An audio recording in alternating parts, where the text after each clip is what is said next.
Assalomu alaykum, hurmatli ijtimoiy tarmoq foydalanuvchilari, hurmatli do'stlar. Bugun sizlar bilan Ustoz Abror Muxtor Aliyni yana bir videolarni birgalikda ko'rib tanishib chiqamiz. Videodan so'ng o'zimiz uchun kerakli bo'lgan xulosalarni, ma'lumotlarni olamiz degan umiddaman. Hozirda e'tiborimiz markazida bo'lib turgan ba'zi bir voqeliklar bor. Bu voqeliklar ham tez orada o'z yechimini topadi degan umiddamiz. Biz videoni boshladik. Do'stlar, bu Gulira'no Qosimova mavzusi hozir tugagan, taftish etapiga kelgan. Advokatlar uni beryapti shekilli, taftish ham bo'ladi. Undan tashqari Gulira'no Qosimova 10 milliard usherb undirish uchun avval ariza yozgandi sudga. E'tibor beringlar. E'tibor beringlar. Ziyoli odam, samimiy odam tushunadigan tilda gapiraman. Gulira'no Qosimova 9 ta xodimni yoki qamalgan 2 ta xodimdan 10 milliard so'm miqdorida ma'naviy zarar undirishlik uchun ariza yozishgan.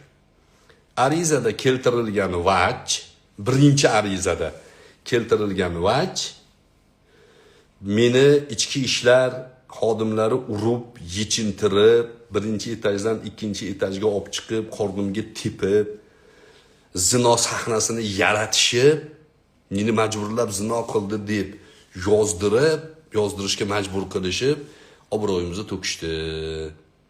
O'shuning uchun 10 milliard so'm undirasizlar, undirib beringlar deb yozgan edi. Sud bu narsalar isbot bo'lmaganligi uchun, isbot topilmaganligi uchun ular bu masalalarda, bu mavzularda ayblanmagan, bu mavzular bo'yicha ular oqlanganligi uchun arizani rad qilgan edi. Endi yana Gulira'no Qosimova va Qurbonali yangidan ariza yozibdi. Arizaning mavzusi o'zgargan. Nimaga o'zgargan? Arizaning mavzusi endi meni urdi yo'q, yechintirdi yo'q, zino sahnasini qildi yo'q. Unaqa narsa yo'q. Endi meni sharmanda bo'lishimga sababchi bo'ldi deb ariza yozibdi Gulira'no Qosimova. Ya'ni tan olyapti o'zi yechinganligini. To'g'ri, biz o'zimiz yechinganmiz. Endi o'sha yechinganimizda bizni bostirib kayfimizga xalaqit qilganligi uchun 10 milliard ta'bir joiz bo'lsa, men majoziy ma'noda deyapman. Kayfimizni buzganiga 10 milliard deyapti. Qurbonalini vajini qarang. Qurbonaliga men kamida 2 marta nasihat qildim. Menga foydasi yo'q, zarari ham yo'q. Qo'rqmayman ham ulardan, umidim ham yo'q bir narsa. Ta'mim ham yo'q men ulardan. Lekin musulmonga nasihati, ikkita nasihatni olgani yo'q. Qurbonali davom etyapti. Qurbonali yozgan arizadagi vaj mana shu mavzular sababli otam dunyodan o'tdi. Otam dunyodan o'tganligi uchun 10 milliard pul undirasizlar deyapti. Otasini o'ligini vaj qilib keltirib 10 milliard so'm pul so'rayapti. Mana odamlarning ahvoli. Mana kimlarni tarafini olib yurgan dayuslarni kimligi. Mana ahvol. Men nima degandim? Do'stlar, soxta qahramonlar ko'p. Biz haqiqiy qahramonlarni fosh qilishimiz, ya'ni odamlarga tanitishimiz, soxta qahramonlardan tarixni tozalashimiz kerak. Najib Fozilning zo'r to'rtligi bor. Zimmamizda qolgan burch, eng qadim zamonlardan tarixni tozalamoq soxta qahramonlardan degan. Soxta qahramonlar bor. Bloger sferada bor. Ziyoliman degan sferada bor. Insof qolmadi, insof. Hamma dard bola chaqa. Bizda eng katta johil, eng ziyoli tabaqa. Ziyoliman deydi, kostyum shim kiyib olgan, galstuk taqib olgan, lekin g'irt johil. Biz shularni fosh qilish bilan shug'ullanib qoldik endi. Bizning mavzuyimiz shu bo'lib qoldi, nima qilaylik? Foydali bo'layotgan bo'lsa, Allohga hamd ayting, foydalaning. Agar xato qilgan bo'lsak, samimiy ayting, qabul qilmagan nomard. to'n kiydiraman xatoyimni menga isloh qilgan odamga. To'n. Mana aytganman oldin ham. Shaxsan 2-3 odamga tayinlab qo'yganman. Shaxsan muftiy janoblariga ham do'st bo'lganmiz biz. Tayinlaganman. Sizning haqqingiz bor.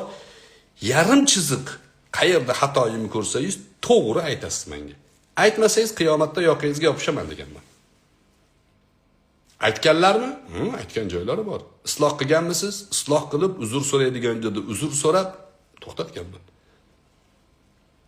Hasanxon yaqin do'stim. Ayibxon aka yaqin do'stim. Ismoilxon yaqin do'stim. Bular menga nasihat qila oladi. Kecha bir joyda bir professor bilan o'tirib qoldik. Islom ilmlari bo'yicha usturshoniylar mavzusini ko'targan mashhur bir olim do'stimiz bor. Shu kishi aytadi. O'tirib samimiy gaplashyapmiz-da. Domla deydi, sizga men e'tibor beraman deydi. Birorta ahli ilm aytayotgan gapingizga raddiya bildirmaydi. Nimaga deydi? Men aytayapmanki, yo'q, xato bo'lsa raddiya bildirish kerak. Xato emas deydi. Aytayotgan gaplaringiz ilmiy doirada xato emaski, ulamolar raddiya bildirayotgani yo'q. Nima uchun faqatgina shunaqangi talaganlar, shunaqangi gemoroylar, LGBTlar, hezalaklar, dayuslar raddiya bildiradi? Chunki ularni g'ashiga tegadi to'g'ri gaplar. Men aytdimki ularga, o'sha kishiga, haq ekanimizni taftish qilishimiz kerak. Haq ekanimizni bilganimizdan keyin chekinmasligimiz kerak. Bilmaganlar bilganlarga ergashish kerak. Bilganlar bilmaganlarni boshlash kerak. Bu masala ijtimoiy masala. Bu joyda hech kim bir narsani bilgan bo'lsa liderman degan da'voni qilayotgani yo'q. Mas'uliyat balki. Kerak bo'lsa oling shu liderlikni. Sizga kerak bo'lsa, menga kerak emas. Kerak bo'lsa oling shu obro'ni. Menga kerak emas. Menga kerak emas. Kirgan joyimda ovqatimni yesam, pulimni to'lab chiqib ketaman men. Kiyimimni olsam, pulimni to'lab chiqib ketaman. Yaqinda bir yaxshi sifatli do'konga bir do'stim aytdi, bordim kiyindim. Yaxshigina, go'zal kiyimlari, men kiyimni sifatli kiyishga yoqtiraman o'zim. Yaxshi sifatli. Oldim, endi skidka qilib berilsa, olaman deb qancha desam olmayapti pulni. Xijolat qilmang unaqa, pulim bor. Yo'q deydi. Kuyovring deydi. Menga mana shu narsalar xijolatlik qiladi. Do'stim endi rosa yaqin do'stim, Xudo uchun do'st, ajoyib do'stim, lekin buni xijolat qilaman men. Menga mana shu narsa, ya'ni andisham o'ttiradi. Lekin o'sha do'stim ham xato qilsa, xatosini yuzga aytaman. Aytishim kerak. Mas'uliyat bu. Shuning uchun mavzularni umumiy xulosasi do'stlar, baxt siz bilan biz o'ylagan nisbiy tushunchadan ko'ra yuqoriroq turadi. Odamlarning sizni hammasi maqtashligi baxt emas. Hamma sizni haqorat qilishligi badbaxtlik emas. Sizni Allohga iymon keltirganingizga 40 ta Allohga shirk keltirmagan mo'min guvohlik bersa, shu kifoya. 40 ta odam janozangizda Allohni yakka degan 40 ta odam janozangizda bu odam mo'min edi deb guvohlik bersa, shafaat bo'ladi. Shu yetadi shu.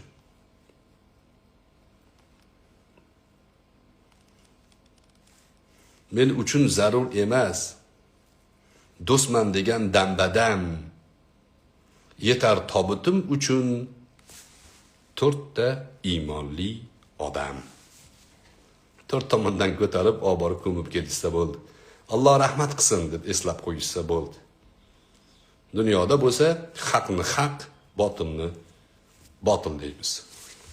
Assalomu alaykum va rahmatullohi va barakatuh. Mana hurmatli do'stlar, videolarni birgalikda ko'rib tanishib chiqdik. O'zimiz uchun kerakli bo'lgan xulosani chiqardik degan umiddaman.